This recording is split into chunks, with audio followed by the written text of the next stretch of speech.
Buenas tardes. Muy agradecido por la gentil presentación que me has realizado. En fin, para mí es un placer, como lo ha sido esta mañana, pues colaborar en estas jornadas pues de formación también, de debate si se quiere, pero sobre todo también de formación sobre pues estas nuevas categorías y figuras que estamos tratando. Yo voy a hacer un paralelismo con lo que ya he dicho esta mañana acerca de la necesidad, de la oportunidad y conveniencia que tenemos como sociedad científica y como sociedad civil incorporar fundamentalmente al acervo de nuestro sistema jurídico pues a todas aquellas figuras que resultan, categorías jurídicas que resultan necesarias pues para actualizar fundamentalmente pues tanto nuestro sistema económico y la cohesión social también derivada de ese sistema. Más si cabe, en este caso, cuando estamos hablando, en mi opinión, ya de forma indubitada, de un auténtico valor o principio general del derecho, donde realmente confluye pues lo que es la nueva savia, vamos a decirlo así, desde el punto de vista axiológico, que tiene que engrasar, tiene que afinar pues nuestros antiguos principios y valores, incluso constitucionales, precisamente para que estos puedan llegar a todos los rincones de nuestra realidad social y económica, puedan cohesionarlo mucho mejor de lo que actualmente se está realizando y además pueda, en este caso, en el caso de la transparencia, claramente mejorar no solamente la calidad de nuestro sistema democrático, por eso Jesús decía bien de una forma clara y precisa que nos encontramos ante un valor transversal, evidentemente lo es para todos los agentes y sujetos constitucionales, para todos los poderes públicos del Estado, también para los derechos de la ciudadanía. Es un valor que cada vez va a estar más presente en el ámbito, que ya está en el ámbito de la Unión Europea, de los nuevos valores también de la Unión Europea, sobre todo de la Europa de los ciudadanos, y por tanto es, como decía con la cláusula rebus, más si cabe en este caso, una auténtica necesidad, una necesidad y una oportunidad precisamente para no perder el tren del tiempo, el tren de que nos permite estar, por lo menos, por decirlo de alguna forma, dentro de lo que es un puesto ordenado y razonable de la Unión Europea en el avance de estos nuevos valores y derechos. Por tanto, el título de la ponencia va claramente marcado en esta línea. ¿En qué sentido? Pues en el sentido de que efectivamente sería conveniente que lo que es fundamentalmente este nuevo valor, como valor transversal, y en concreto, en particular, su aplicación en el ámbito de los consumidores, donde realmente ha supuesto una clara especialización en esta protección de los consumidores. Realmente, el primer control que surge del ámbito de la directiva es el control de contenido, llamado también el equilibrio contractual, las famosas cláusulas desproporcionadas, que comportan mayores derechos para el predisponente que para el consumidor, pero sin duda la jurisprudencia del TJUE y obviamente también el propio Parlamento y la Comisión en muchas ocasiones ha dado buena muestra de que en la actualidad, junto a este control de contenido, existe otro control propio y específico, que es el control de transparencia, basado fundamentalmente en un nuevo valor, que es el valor de la transparencia, íntimamente con eso al principio de buena fe, y que, por tanto, determina también una calidad de negociación necesaria precisamente para contrarrestar el desequilibrio contractual, de posiciones contractuales que tiene la contratación. El título de la ponencia alude a la exigencia, a la innegable exigencia de transparencia sustancial, que alude a este criterio no porque lo diga yo, sino también porque si nos fijamos en el documento que realizó la propia Comisión de fecha 27 de septiembre de 2019, donde en un comunicado que siempre recomiendo su lectura sosegada, pues viene de alguna forma a ordenar y a interpretar también, en cierto sentido, pues toda la abundante jurisprudencia del TJUE desde el punto de vista del marco de protección de la Directiva de Consumidores. Esta interpretación, como he dicho también en reiteradas ocasiones, es sumamente interesante para nuestro sistema, para la modernización de nuestro sistema contractual, inclusive económico, porque como tenemos que tener en cuenta, no solamente atiende a un elemento básico intuitivo que es fundamentalmente al consumidor, desde el punto de vista de la extensión cada vez más clara de este consumidor, casi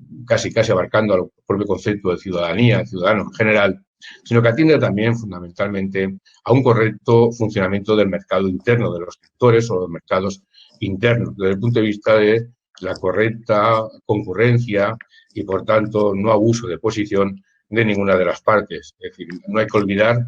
que la cláusula abusiva se llama abusiva, no porque la abusividad, y esto lo vamos a tratar de explicar una vez más, no porque la abusividad sea en sí mismo una especie de juicio paralelo o un control distinto al de la falta de contenido o a la falta de transparencia, sino porque la abusividad es la sanción, es la calificación que merece un comportamiento desde el punto de vista que infringe un deber de información o un comportamiento desde el punto de vista de la autorreglamentación del periodismo ente que infringe una justa composición de intereses y derechos, que sería la cláusula desproporcionada. En ambos casos, la noción que aplicamos no es una noción estrictamente contractual de perjuicio de daño, sino fundamentalmente un concepto expreso que lo tenemos desde la reforma de 1924 en nuestro Código Civil, que es el abuso. En este caso, el abuso de la posición del predisponente. Por lo tanto, la abusividad es la sanción jurídica. La abusiva es la cláusula que desprecia, que no contempla el deber de transparencia, como la cláusula que, aun siendo transparente, pues de alguna forma injustificada, pues contraviene el justo equilibrio o la justa reciprocidad entre derechos y deberes en interés, obviamente, del disponente en la configuración de la reglamentación predispuesta. Esto, en el marco de la doctrina jurisprudencial del Tribunal de Justicia y concretamente en el propio informe comunicado de la Comisión, sobre todo a partir de las páginas 323 y siguientes, tienen un correlato clarísimo con lo que podemos decir desde el punto de vista de la interpretación de la doctrina del Tribunal de Justicia, que parte de una metodología muy concreta, muy clara, en donde viene presidida ella misma, aparte de los propios principios y directrices que desarrolla, por una directriz común, y es que efectivamente aboga claramente por una interpretación extensiva, claramente del principio de transparencia, proyectada obviamente en lo que es el control de transparencia. Esta interpretación extensiva del principio de transparencia y del control de transparencia supone, por lo tanto, una clara proyección del Tribunal, de la doctrina del Tribunal de Justicia, en aras a blindar fundamentalmente todos aquellos elementos conceptuales, todos aquellos parámetros que determinan fundamentalmente la efectividad del control de transparencia. Lo que trata de evitar el Tribunal de Justicia con esta exigencia de transparencia sustancial es fundamentalmente que ese control de transparencia no quede al final desvirtuado. ¿Cómo queda desvirtuado el control de transparencia? Pues queda desvirtuado el control de transparencia cuando alguno de sus elementos conceptuales básicos, el principio de efectividad, el propio concepto de deber de información, de deber especial de información, la propia distinción, clara, operatividad de algunos de sus controles, bien sea el control por falta de contenido o el control de transparencia, pues quedan en la práctica, merced a distintas interpretaciones, quedan en la práctica desvirtuados. Es decir, se contrapone esta efectividad cuando realmente se realizan interpretaciones restrictivas sobre desarrollos, digamos, interpretativos que conducen frontalmente a un resultado distinto a la que proyecta el principio de transparencia como tal. Es como diría el don Federico de Castro, de una forma muy sencilla, la interpretación, si es rigurosa y si es correcta, no puede ir contra la médula de los principios, contra el valor esencial de los principios, contra aquellos valores que informan, que dan sentido fundamentalmente al control establecido, en este caso al control de transparencia. Esas interpretaciones, siempre que resulten contrarias y no justificadas a ese principio, deberían rechazarse, deberían descartarse. Y deberían descartarse fundamentalmente en beneficio de todos. Porque aquí el interés, por lo menos el interés que me mueve a mí, es el interés general, el interés del beneficio que para la sociedad, para la mejora de nuestra sociedad, de nuestra calidad democrática y de nuestro sistema económico supone realmente abrazar en toda su extensión, como dice fundamentalmente la jurisprudencia del TJUE, abrazar en toda su extensión estos nuevos valores que sin duda nos van a hacer mejores como sociedad, nos van a permitir ser más justos, nos van a permitir competir mejor y nos van a permitir también tener, por decirlo de alguna forma, una valorización de marca, de país, muy importante a la hora de competir con otros países. Bien, en resumidas cuentas, fundamentalmente, yo hoy, por no hacerlo muy largo, me voy a ocupar de uno de los temas que parece ser que mayor interés ha suscitado. Y es la famosa subdistinción que se ha establecido en las sentencias, aunque hay que esperar, evidentemente, las sentencias relativas a que faltan por salir del RPH. Conocemos simplemente la de RPH en viviendas de protección oficial, pero falta por conocer las otras. También conocemos las sentencias de los acuerdos novatorios, de las cláusulas suelo. Pero bien, a reservas del estudio pues, detenido de estas sentencias, sí que por lo menos a nivel teórico podemos establecer pues, una suerte de desarrollo en donde realmente vamos a comprobar que difícilmente, en términos generales, y salvo que el caso concreto, esto siempre hay que dejarlo a salvo, pues pudiera demostrar que realmente ha habido una realización o una información transparente, en este caso, de estos índices de referencia, es muy difícil sostener en la actualidad que realmente pueda haber una falta de transparencia y no una abusividad desde el punto de vista incluso de la propia doctrina del Tribunal de Justicia de la Unión Europea. Mirar bien. Si atendemos a la directiva, al artículo 3 de la directiva, artículo 3, apartado 1 y apartado 3, observaremos que realmente, como la propia comisión resalta en el comunicado que estoy diciendo, y hay muchas sentencias, tanto de la Sala Primera como el TJUE, que así lo analiza y lo desarrolla,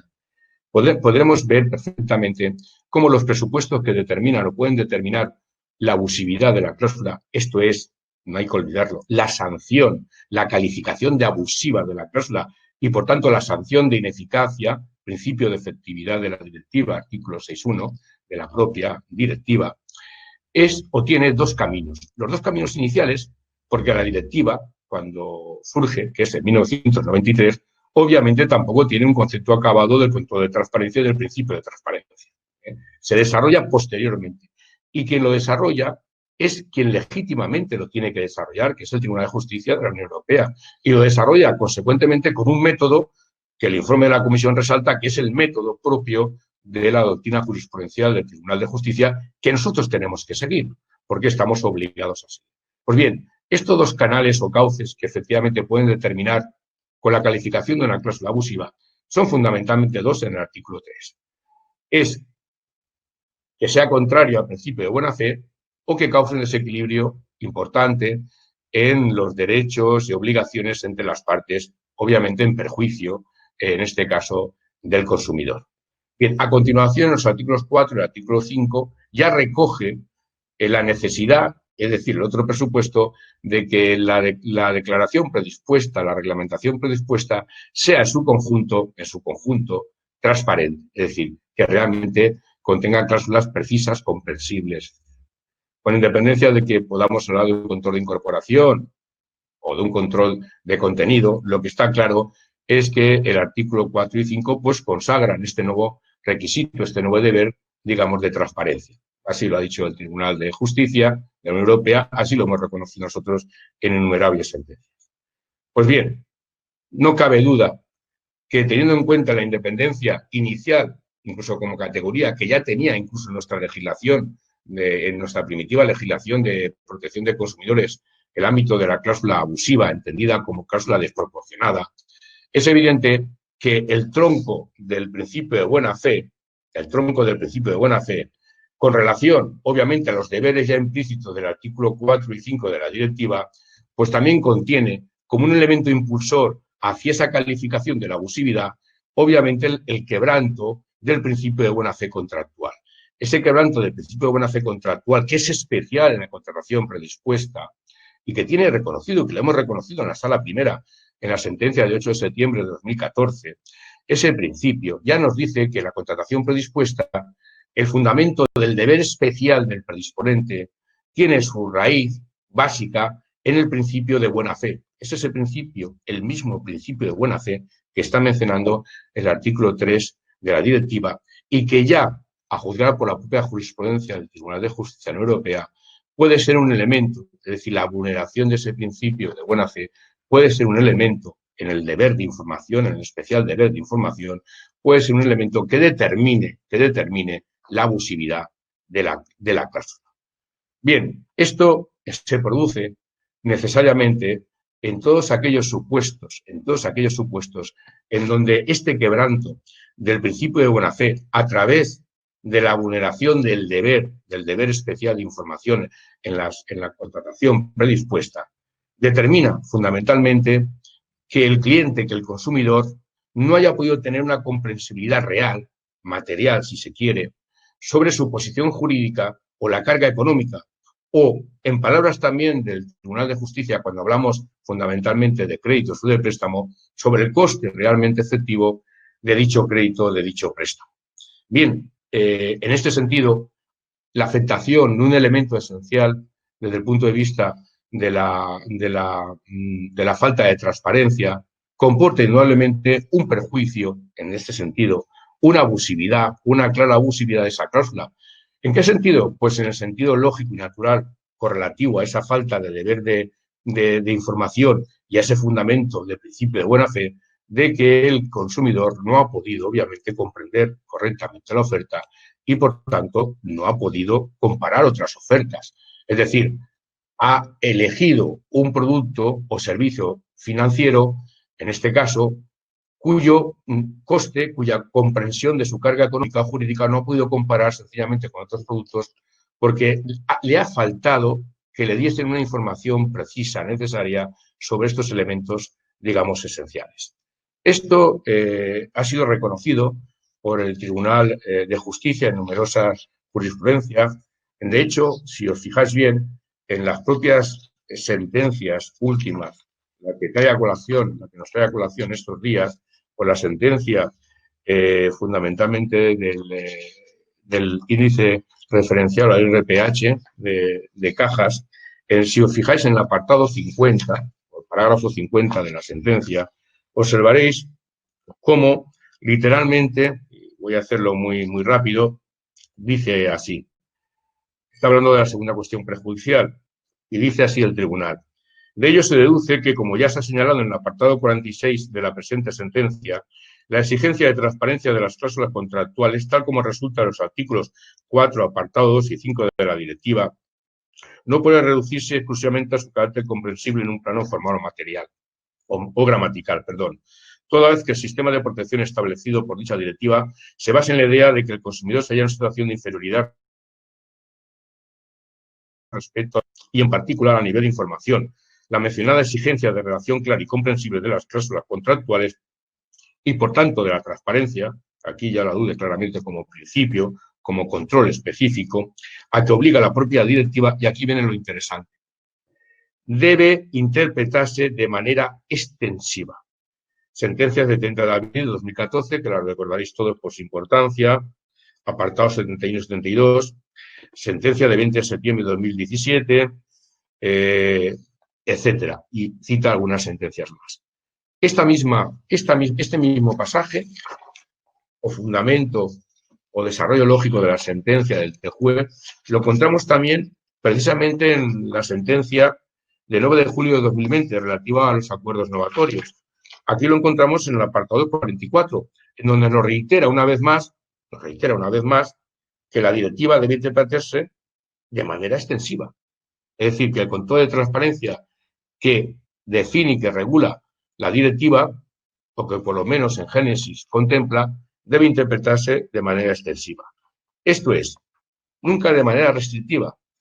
y, sobre todo, nunca de manera restrictiva sobre aquellos elementos básicos que conceptualmente definen la extensión el alcance y la eficacia del control de transparencia, so pena de desnaturalizar ese control de transparencia, con ello desnaturalizar ese principio desde el punto de vista de aplicación a la contratación seriada y con ello, obviamente, de desproteger injustificadamente la posición de los consumidores y, a su vez, afrontar un perjuicio, pero al propio sistema competitivo del mercado en la medida en que, efectivamente, no quedan expulsadas las cláusulas que no son transparentes. Bien, esto nos lleva fundamentalmente a una conclusión clara y es la que dictó el propio Tribunal de Justicia en las sentencias referenciadas, tanto en la RPH como en los acuerdos novatorios, en donde realmente podíamos establecer con claridad, porque también lo hicimos nosotros en el caso de la jurisprudencia de la Sala Primera con relación a las cláusulas suelo y al préstamo multidivisa, que realmente fue cuando tuvimos que incorporar ya la jurisprudencia clara en este punto del Tribunal de Justicia de la Unión Europea, fundamentalmente sobre el alcance retroactivo de la cláusula suelo y, perdón, del principio de ineficacia, el principio de efectividad y la ineficacia resultante de la cláusula suelo y sobre la nulidad derivada que comportaba directamente la falta de comprensión, la falta de transparencia en el funcionamiento del llamado préstamo multidivisa. Bien, en esas sentencias, igual que dijo este sentido el Tribunal de Justicia, la falta de transparencia en la conformación, en la comprensibilidad de un elemento esencial, fundamentalmente para la determinación del precio del producto o, en su caso, para el correcto funcionamiento o entendimiento de la posible fluctuación, en este caso la divisa, comportaba realmente un perjuicio directo en la medida en que el consumidor no podía haber optado o no podía optar a una comparación necesaria entre otras posibles ofertas que podía tener o que pudiera escuchar. Ese perjuicio no era tanto directamente para el propio consumidor en su propia decisión, pero también lo era, y esto es importante, porque a veces no se recalca lo suficiente, para el propio sistema de libre concurrencia y de leal concurrencia de las entidades predisponentes a la hora precisamente de ofertar con calidad de negociación sus diversos productos y servicios. Bien, resulta, por tanto, desde mi punto de vista, indivisible y claramente, proyectado, que cuando se infringe este deber claramente de transparencia, este deber especial, la mera infracción de este deber especial queda, por tanto, comprometida, en este caso, la comprensibilidad material del consumidor. Tan es así que en el supuesto de la sentencia del IRPH, la sentencia del 3 de marzo de 2020, el Tribunal de Justicia no solo se contentó con establecer los parámetros que ya conocíamos de la transparencia y, por tanto, pues evidentemente con decir que obviamente el índice de referencia, pese a que era un índice oficial, estaba sujeto a control de transparencia, sino que entró aún, por decirlo de alguna forma, en detalle y puso una proyección específica, eso en teoría lo debieran hacer los tribunales nacionales, una proyección específica de la interpretación en el sentido de aplicable o de su aplicación a un caso concreto, en el sentido de establecer dos requisitos claros, digamos, de la falta de transparencia. En primer lugar, que nos explicaran claramente los elementos que componían el índice, porque sin esos elementos, pues realmente no sabemos realmente cómo puede funcionar ese índice ni su concepto. Y en segundo lugar, que al menos se hiciera una referencia estadística de cómo había evolucionado dicho índice en los 2 años anteriores. Esto, insisto, es una proyección de detalle que realiza el Tribunal de Justicia de una forma, vamos a decir, pues un tanto insólita, porque normalmente no la realiza, pero aquí lo proyectó. Yo creo que fundamentalmente derivado de que realmente necesitaba tener una proyección. Bien, en cualquier caso, lo que está claro es que en este supuesto, obviamente, la falta en este caso, de información al consumidor sobre estos elementos determina que no haya podido comparar el producto y, por tanto, directamente determina la abusividad. No es que sea necesario un juicio posterior de abusividad, puesto que he indicado que realmente la abusividad, el concepto de abusividad es realmente el concepto de la calificación jurídica de la sanción. Tampoco es necesario un juicio añadido del perjuicio, en la medida en que efectivamente la falta de determinación de elección por sí misma ya determina un claro perjuicio desde el punto de vista, en este caso, comparativo, que el cliente, que el consumidor debería haber podido hacer y que no hizo fundamentalmente por esta falta de transparencia. Aquí yo creo que es conveniente siempre, en mi modesta opinión, puntualizar al menos dos afirmaciones que hace la sentencia 585/2020 con relación a este tema, que las hace en los parágrafos 19 y 22, un poco como apoyo de lo que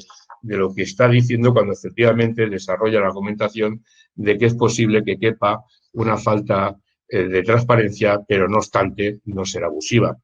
Aquí nos dice en el parágrafo, en el apartado 19, que la redacción actual del artículo 83 del texto refundido,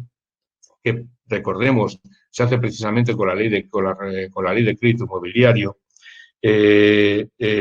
os introduce con la ley 5/2019 del crédito inmobiliario, del préstamo hipotecario, realmente se puntualiza que no resulta aplicable por la introducción de la reforma posterior al acaecimiento de los hechos enjuiciados. Bueno, cuestión que también es dudosa, porque realmente esto ya fue producto de una evolución, es decir, lo que recoge o lo que introduce la ley 5/2019 de 5 de marzo precisamente es una evolución de la doctrina jurisprudencial, claramente del TJUE, en el sentido que yo estoy apuntando.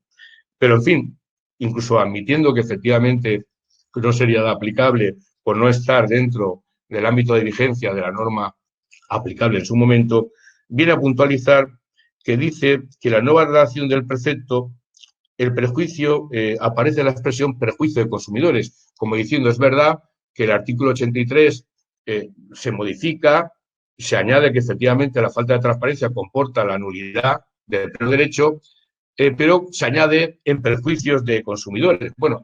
la lectura fundamentalmente novedosa del precepto es que anula de la condición predispuesta. Esa es la modificación que realmente realiza el artículo 83. La coletilla de perjuicio de consumidores es la coletilla, obviamente,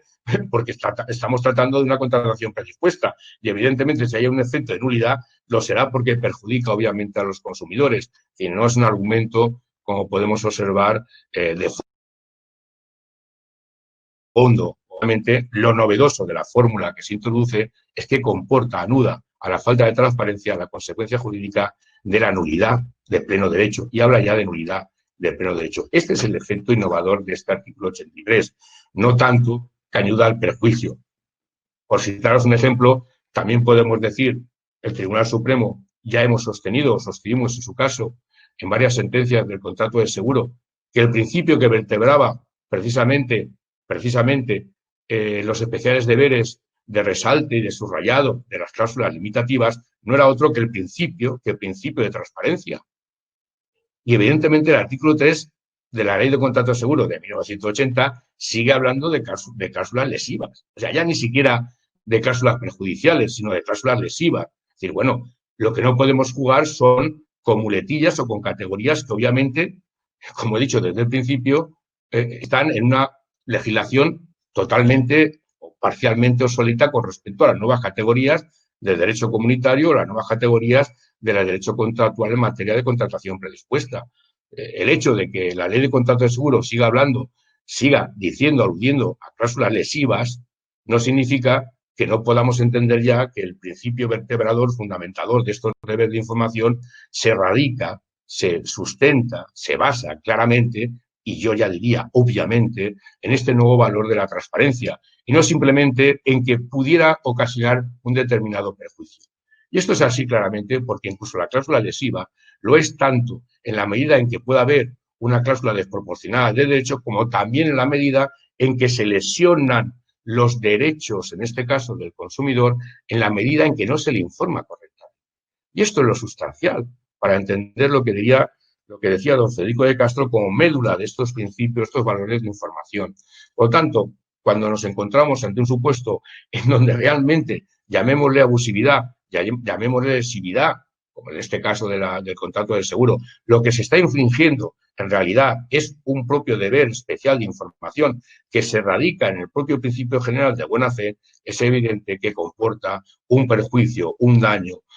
un menoscabo de la posición correcta que debía haber tenido en este caso el consumidor. Y esto resulta incuestionable desde el punto de vista incluso de la doctrina científica, de la doctrina contractual. No puede justificarse una contravención del deber especial, nada menos de un deber especial, como lo dice claramente la sentencia del 8 de septiembre de 2014, y que esa vulneración del deber especial se diga que es inocua, se diga que no tiene, desde un punto de vista, consecuencias jurídicas perjudiciales, en este caso, para quien lo padece, que en este caso es el consumidor. Por definición,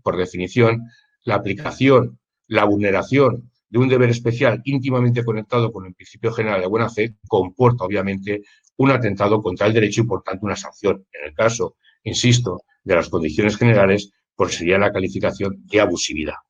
En este caso, valga la redundancia, por la vía de la falta de control de transparencia. Lo mismo, en esta línea, lo mismo podemos decir la justificación que se trata de hacer, como si fuera una objeto dicta en el parágrafo 22 de la sentencia que estoy tomando por referencia, en donde se dice literalmente lo siguiente.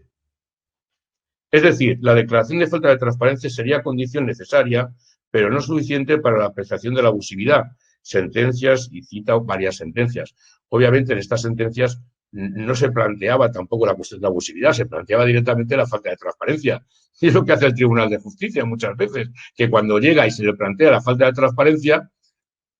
concuerda, analiza, sintetiza y declara que esa falta de transparencia comporta la nulidad. Fundamentalmente esto lo hemos visto en los supuestos de IRPH o en los supuestos de cláusula suelo, en donde realmente el ámbito analizado era si esa falta de transparencia podía comportar una sanción de nulidad. Pero bien, siguiendo con la literalidad de la argumentación de la sentencia, nos dice, únicamente hemos asimilado falta de transparencia a la abusividad en determinadas cláusulas, como es el caso de las denominadas cláusulas suelo, por entrañar un elemento engañoso, o de las cláusulas multidivisa o multimoneda, por ocultarse graves riesgos para el consumidor. No es el caso de la utilización de uno u otro índice de referencia oficiales para los préstamos hipotecarios. Bueno, esto, con todo mi respeto, no se sustenta mínimamente. Vamos por partes. Se dice que únicamente hemos asimilado falta de transparencia a los en determinadas cláusulas, como es el caso de determinadas cláusulas suelo, por entrañar un elemento engañoso o cláusula multivisa por ocultar graves riesgos al consumidor. Bueno, esto no es correcto. La prueba es si vamos a estas sentencias. Si vamos a estas sentencias, observaremos que en ningún caso, en el caso de la cláusula suelo, ni tampoco en el caso de préstamo multivisa, se tacha a la entidad predisponente de mala fe o de dolosa. En ningún caso. En ningún caso se dice que, en este caso, el banco predisponente, y además razonablemente, pues ha pretendido ocultar o ha pretendido, de mala fe, desinformar al cliente. Sencillamente se le sanciona la falta de transparencia porque ha incumplido un deber especial de información, no porque sea de mala fe o porque sea realmente doloso. Y basta con acudir a las sentencias y ver cómo en ningún momento de esas sentencias es calificado la entidad predisponente como dolosa, como fraudulenta, como ocultación o como engaño. Sinónimos que tienen que ver fundamentalmente, por decirlo de alguna forma, y en materia contractual, con un error provocado intencionadamente en este caso, por el predisponente. Al contrario, lo que se viene a señalar en esas sentencias es que realmente la falta de transparencia comporta abusividad, comporta perjuicio en sentido un poco más técnico, porque en la infracción de ese o la vulneración de ese deber de información, aunque sea de manera negligente, ha impedido, en este caso, al cliente, al consumidor, optar por un producto o servicio financiero u otro, con lo cual ya ha comportado un perjuicio. Tal y como establecía claramente la jurisprudencia del TJUE, a decir ya en sus inicios que la falta de transparencia podía ser un elemento por sí mismo considerado que podía llevar a la abusividad de la cláusula y que actualmente ya casi nadie cuestiona. Por tanto, insisto, esto no es correcto, sencillamente no es así. Y basta con acudir a las sentencias de referencia para darnos cuenta de que en un caso se tilda la cláusula suelo por abusiva porque sea una cláusula engañosa. Lo que se dice, fundamentalmente, es que no debió ubicarse en un sentido secundario, que no debió estar entremezclada con datos abrumadores sobre la variación en general del índice y que tenía que tener un aspecto o un enfoque principal. Todo esto correctamente, además, porque es un poco lo que debe hacerse con el control de transparencia. Pero en un caso, insisto, en ningún caso, y esto es importante, insisto, se declara abusiva porque el comportamiento de la entidad financiera sea un comportamiento doloso, de mala fe. Pero ni es en el caso de la cláusula suelo, ni es en el caso de la multidivisa. Pero es que además, cojamos el argumento en todo su desarrollo, porque estos argumentos realmente cuando se quiebran o cuando muestran claramente su carácter poco, vamos a decir, fundamentado, es cuando realmente lo desarrolla. Es que entonces nos está diciendo el Tribunal Supremo que caben tantos controles de transparencia y tantas excepciones como cláusulas podamos tener por referencia. Es que además, ya no contentos con haber tenido, por decirlo de alguna forma, los juzgados de cláusula suelo, vamos a tener juzgados de IRPH, juzgados de no sé qué, porque lo determinante está en la tipología de las cláusulas y no en el propio deber de información. Es evidente que no es así. Es evidente que lo determinante está obviamente en el cumplimiento del deber de información y cómo lo entendemos para aplicar el control de transparencia, y que eso no está subordinado a la peculiaridad de las cláusulas que tomemos por referencia. Es cierto que habrá unas cláusulas más inteligibles o mejor dicho, perdón, más comprensibles que otras, pero el control de transparencia es único desde el punto de vista de su metodología. No tenemos 4 o 5 métodos de transparencia, tenemos uno, porque obviamente no puede haber 4 o 5 métodos de transparencia y no puede haber transparencias, digamos, a la carta. Transparencia con abusividad, transparencia sin abusividad, transparencia con incorporación o no incorporación, transparencia. No, el control de transparencia en la metodología del Tribunal de Justicia de la Unión Europea es un único y realmente se tiene que aplicar con independencia de las cláusulas que tengan por referencia. Y habrá que analizar en esas cláusulas si realmente se cumplió ese especial deber de información con arreglo, eso sí, a las especiales circunstancias del caso, a la cláusula en cuestión, etcétera. Pero la metodología será única. Por lo tanto, no es que aquí podamos decir o señalar, por lo menos de una forma justificada, que aplicamos el control de transparencia de una manera en las cláusulas suelo o en las cláusulas multidivisa y lo aplicamos de una forma distinta, en cierto sentido lo desnaturalizamos, en las cláusulas con referencia a un IRPH, que no tiene, insisto, no tiene fundamento científico desde el punto de vista de la metodología del Tribunal de Justicia de la Unión Europea. Y si no, pues bueno, pues es bastante claro, se le puede preguntar a ver si efectivamente salimos de dudas y resulta que tenemos los 4 o 5 métodos distintos de encontrar la transparencia. En mi opinión, claramente no es el caso. El caso es fundamentalmente que hay un método para aplicar la transparencia. Yo me ocupé de él precisamente en el voto particular que hice en la cuestión, en la sentencia del IRPH. Me ocupé de decir fundamentalmente en qué consistía ese método a la luz de básicamente de la jurisprudencia del TJUE. Me congratulo que, según el informe de la propia comisión, coincida conmigo en que efectivamente hay un único método de control de transparencia, que ese control de transparencia es específico, autónomo, que no cabe confundir, obviamente, con el control de la cláusula desproporcionada en derechos, que la sanción jurídica es la abusividad, como podríamos decir la lesividad, como el contrato de seguro, pero la abusividad en sí mismo no es otro control distinto o extraño, ni tampoco es un vehículo para desnaturalizar un control ya persistente. Y de hecho, para aquellos curiosos, es decir, para aquellos que realmente estén bien informados y quieran profundizar en el tema, diré aún más, incluso hay un especialista, que es el profesor Sergio Cámara, un conocido especialista de esta materia, como realmente el tema de la diferencia entre la abusividad y la transparencia no va por donde ha ido ahora el Tribunal Supremo, en el sentido de añadirlo con un presupuesto añadido a la transparencia, sino fundamentalmente por diferenciarlo en la categoría de la incorporación. Es decir,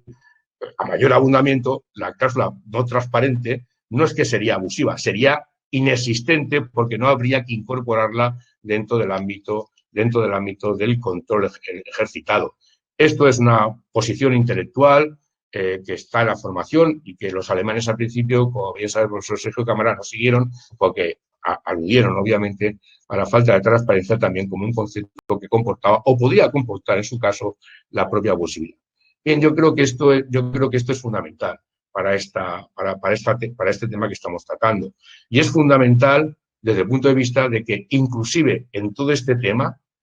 el hecho determinante es que el Tribunal de Justicia, insisto,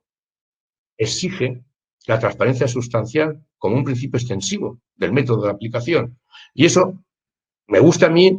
o le disgusta a Jesús, o le encante a Antonio. Es una exigencia del Tribunal de Justicia. Por tanto, veta todas aquellas interpretaciones restrictivas que de alguna forma desnaturalizan el método operativo básico de la concreción de la transparencia y no particulariza. De hecho, insisto, en mi opinión, me sorprendió la sentencia del IRPH porque es que llega incluso a adentrarse en temas de interpretación casi del caso concreto.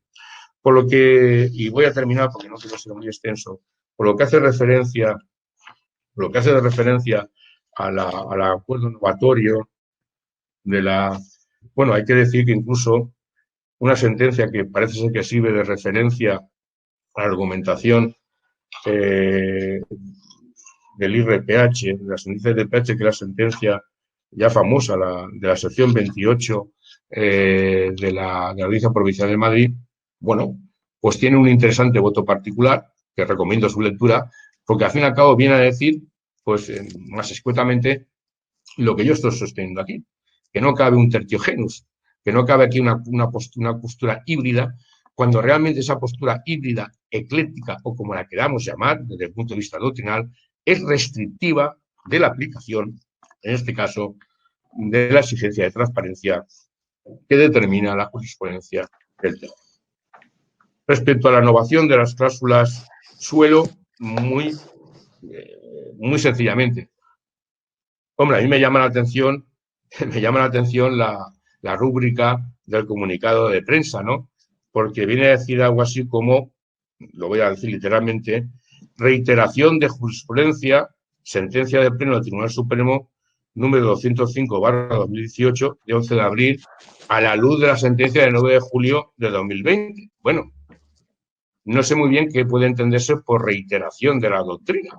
porque realmente lo que hace la nueva sentencia, obviamente, es modificar la sentencia de pleno 205/2018, como no puede ser de otra forma, porque si no,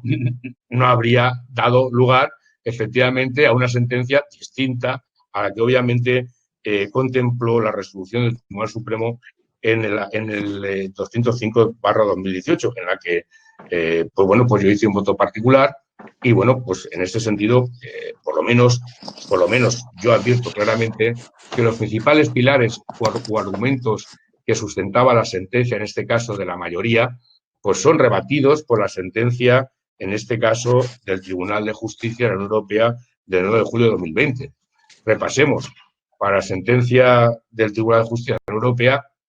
igual que para el voto particular que yo formulé, en ningún caso cabía hablar de acuerdo transaccional. No había, sencillamente no existía acuerdo transaccional. Imposible, porque fundamentalmente no había habido una reclamación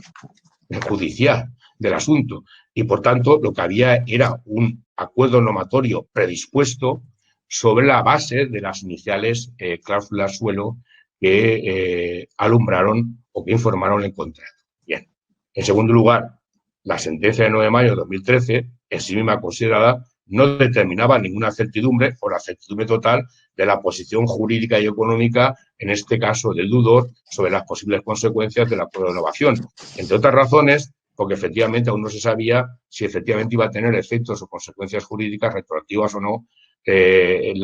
sobre la eficacia de las cláusulas suelo, entre otros muchos aspectos. Aparte de que realmente, como más o menos ya entender en el voto particular, una sentencia de casi 200 páginas, en fin, que fue además de las primeras que informaron este proceso novedoso, transformación novedosa, pues difícilmente puede ser inteligible para un lector o un consumidor, pues muy despierto, espabilado que sea. Y en tercer lugar, evidentemente también lo deja claro la sentencia del TJUE, el hecho de que el documento estuviera inscrito al final, pues tampoco determina un indicio claro de que fuera negociado. Obviamente la sentencia ya parte de que no fue negociado, fue totalmente predispuesto por la entidad financiera y, por tanto, no determina un indicio ni de que fue negociado, y el Tribunal de Justicia no añade nada más. Pero si no es un indicio de que fue negociado, pues difícilmente la mera firma del documento puede ser un indicio determinante de la transparencia en sí misma considerada. Porque yo sepa, la mera firma no determina un elemento de comprensibilidad del objeto debido, que debe ser el objeto informado. Yo, como ponía muchas veces el ejemplo, yo puedo firmar la fórmula de Einstein sobre la energía, sobre la relatividad, y no entender nada. La puedo firmar muchas veces y, sin embargo, por el objeto mismo, el desarrollo último. Javier, perdona, pero tendríamos que ir cortando ya porque estamos un poco mal de tiempo. Nos gustaría dar lugar a preguntas, ya que resumiendo esto, yo os diría que fundamentalmente, desde mi modesta opinión, resulta indivisible desde el punto de vista, de mi opinión, negar aquí el principio de efectividad y, por tanto, la nulidad clara del acuerdo de novación.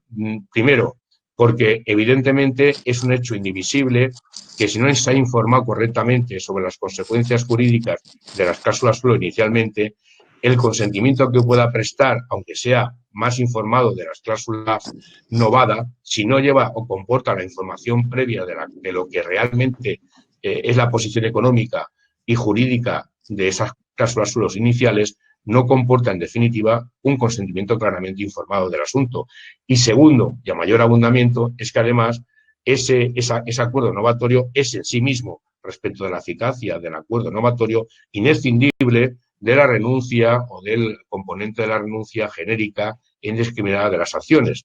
que también contemplaba el acuerdo. Por tanto, por una o por otra vía, la consecuencia lógica y más acorde y menos restrictiva con el principio del control de transparencia hubiese sido la nulidad del acuerdo en todos sus extremos, es decir, tanto en la cláusula de renuncia, a la cual no se ha tenido más remedio que atenerse, porque expresamente la sentencia del TJUE lo decía, pero también, como daba a entender claramente la sentencia del TJUE, también al acuerdo de novación, en la medida en que no fuera explicadas las consecuencias económicas y jurídicas de la posible nulidad y posibles efectos retroactivos de la cláusula suelo inicialmente pactada. Querido Javier, nosotros tenemos una sección de consumo en el Colegio de la Abogacía de Barcelona realmente muy divertida, y nuestra compañera Esther Lorente nos ha dedicado este fotograma que lo estás viendo aquí.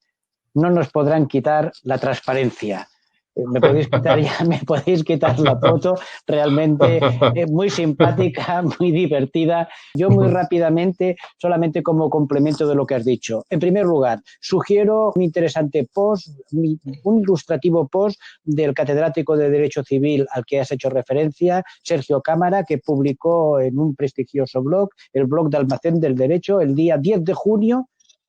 de este año, es decir, al día siguiente de la famosa sentencia del TJUE de 9 de julio. Realmente os aconsejo la lectura de ese artículo.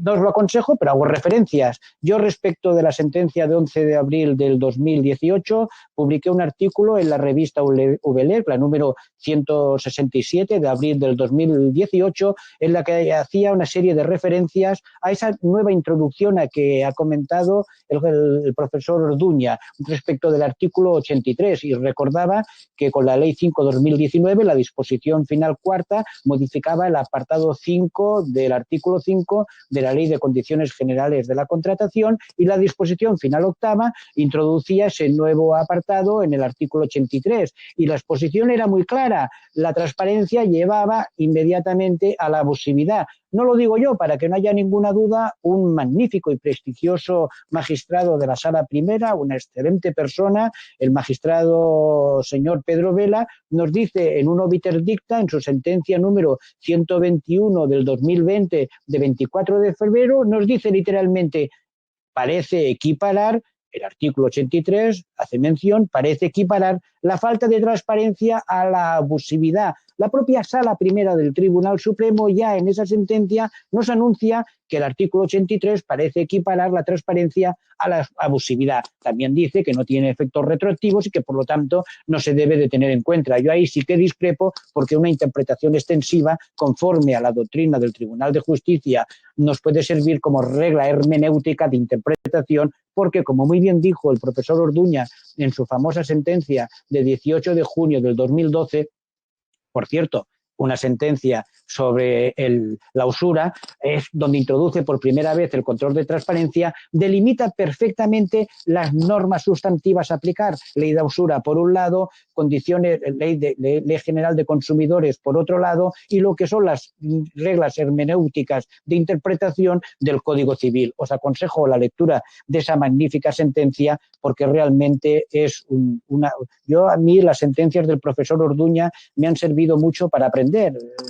Cuando hacía la tesina realmente me ilustraban una barbaridad, tanto en metodología como dogmática, muy ilustrativas. Lo que no entiendo de esta sentencia que acaba de dictar la Sala Primera del Tribunal Supremo respecto de los acuerdos novatorios de 6 de noviembre, y que alguien me lo explique. ¿Cómo se puede fraccionar? Repito, ¿cómo se puede fraccionar una transacción para decir que una parte es válida y que la otra no, que es ineficaz? Sinceramente, me cuesta mucho de entender. Publiqué un artículo con la sentencia que os refería de 11 de abril del 2018, con el magnífico voto particular del profesor Orduña,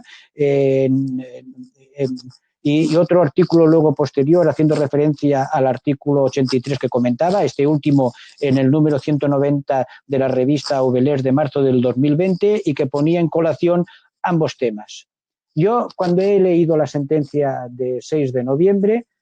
extensa, ha resuelto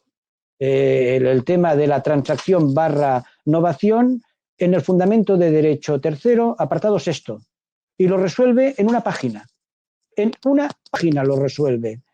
Y sinceramente parece aquello de R que R, porque sigue hablando de transacción cuando el propio Tribunal de Justicia nos dice que la transacción, como conocemos en el orden interno, es cuando pone fin a un procedimiento judicial. Y cuando estamos en novaciones, creo que la sentencia correcta, por cierto, de otro jurista muy estudioso, y por lo tanto para mí tiene su importancia, la de octubre del 2017, de la que fue ponente el señor Rafael Sarazá, por cierto, paisano aquí del Colegio de Abogados de Sevilla, sevillano, si no recuerdo mal, o por lo menos destinado hace muchos años en el Juzgado de Primera Instancia 10 de Sevilla y luego en la Audiencia Provincial de Sevilla. Allí nos dice que una novación no puede ser subsanada, que es ineficaz, y siendo ineficaz no puede ser convalidada mediante un acuerdo posterior. Insisto,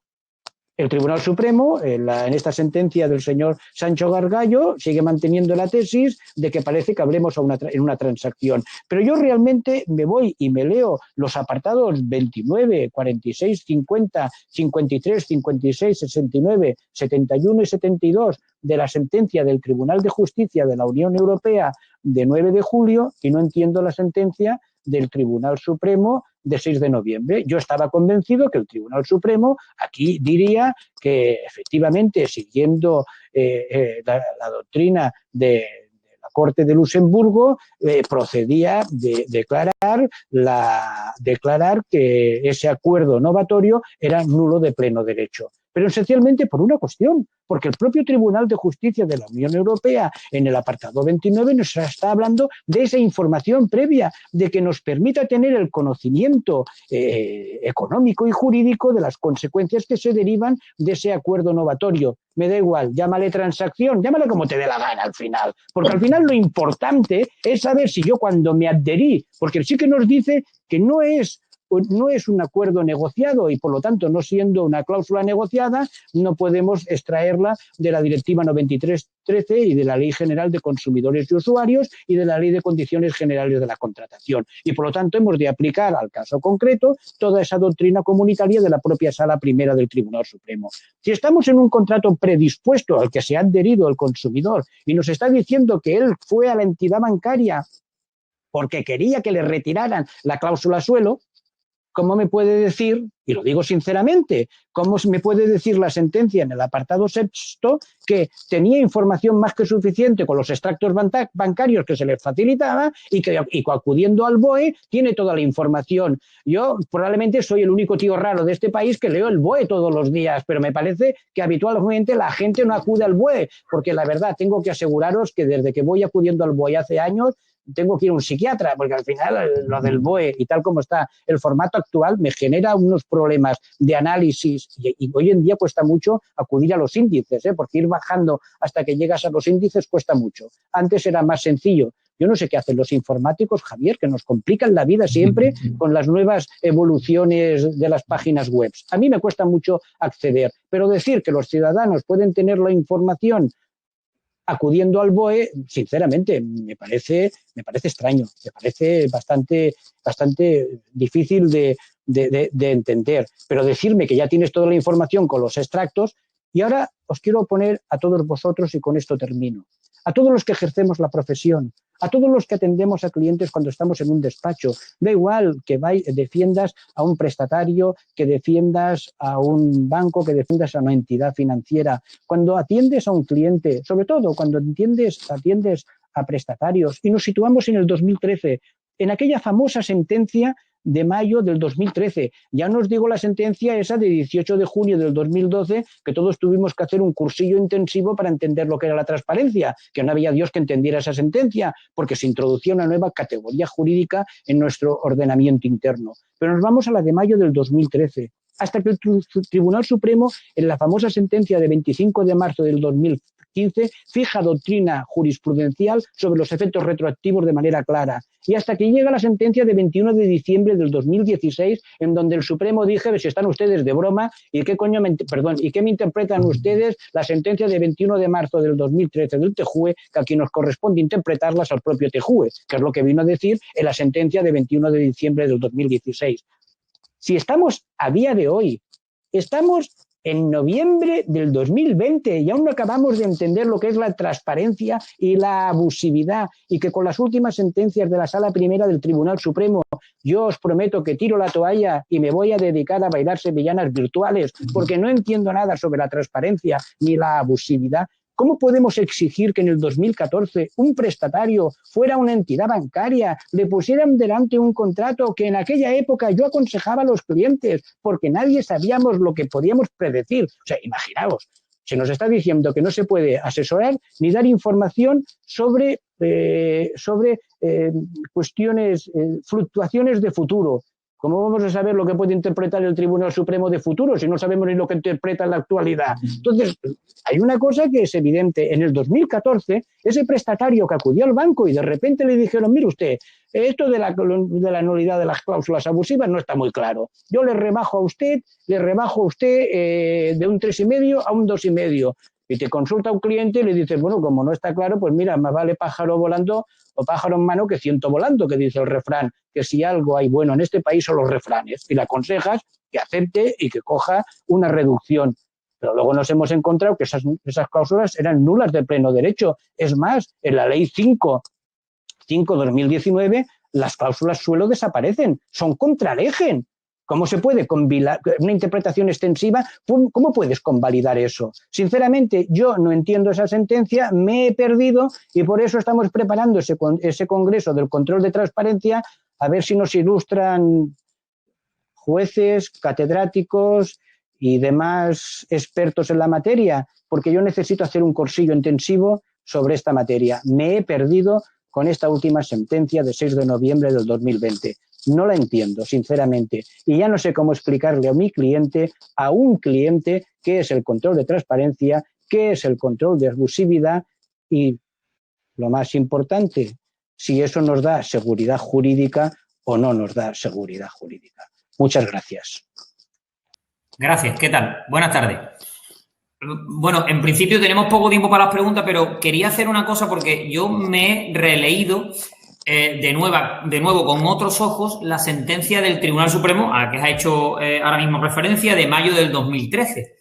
Y la verdad es que yo me la he leído muchas veces, pero ahora que la he leído con otros ojos, como digo, veo cosas que yo no había percibido. Y efectivamente es que en esa sentencia, por lo menos yo entiendo que enseña como mínimo la patita, porque dice que la falta de transparencia no supone necesariamente que sean desequilibradas y que el desequilibrio sea importante en perjuicio del consumidor. Y repite esa idea en varios puntos de la sentencia. O sea, la sentencia del Tribunal Supremo de mayo de 2013, que era, evidentemente, estaba en ciernes todo esto que se está gestando,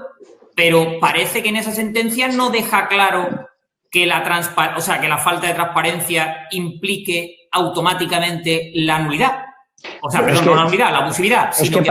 para entender esa sentencia adecuadamente se ha de partir de dos premisas. Una, la ponencia de Jimeno Bayón, por supuesto, es una sentencia muy extensa, muy bien analizada y fundamentada. Hoy en día todos hemos ido aprendiendo. Esa sentencia la has de complementar, por supuesto, con el incidente de nulidad que se planteó y se resolvió a través del auto de junio del 2020. Y luego, por supuesto,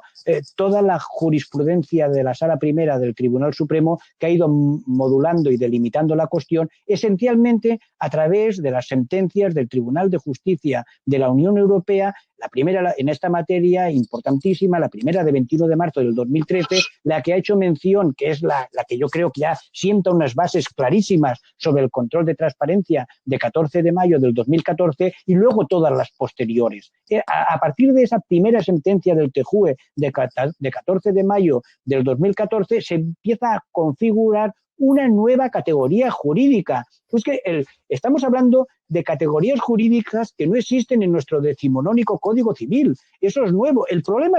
es que si sigues aplicando con el manguito toda esta doctrina, pues bueno, podrás ir con un tren de vapor, pero no irás en el AVE. Esa es la cuestión. Estamos ante categorías jurídicas nuevas y los juristas nos hemos de adaptar a esas nuevas situaciones. Esta es igual que el orden público comunitario. Son categorías jurídicas que nos vienen de